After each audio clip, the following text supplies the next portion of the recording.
Parang may problema ka. Tungkol kay Ana eh. Hindi ko alam na mapipikon siya sa akin eh. Binibiro ko lang naman siya eh.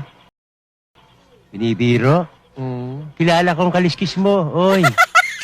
Bira ka naman. Palagay mo sa akin, manyak. Eh ano pa? Pati nga bulag, pinagsasamantalahan mo eh. Kaya nagalit sa'yo eh. Sige na. Tama na yan. Bogi, tulungan mo naman ako. Umisip ka naman ng paraan para mapatawad ako ni Ana. Tulungan kita? Ikaw lang nagpasarap eh. Ikaw lang bumuhat eh. Kaya problema, sasama mo ako. Hindi kita matutulungan. Solohin mo yan. Bahala ka sa buhay mo. Ginusto mo yan eh. Nagpasarap ka eh. Ngayon dadamay mo ako sa hirap. Kalokohan yan. Solohin mo. Hindi kita tutulungan. Ikaw mag-isa. Tandaan mo, ikaw mag-isa maghirap. Pambira naman buhay ito. Sino kayang tutulong sa akin? No. Ikaw naman, oo.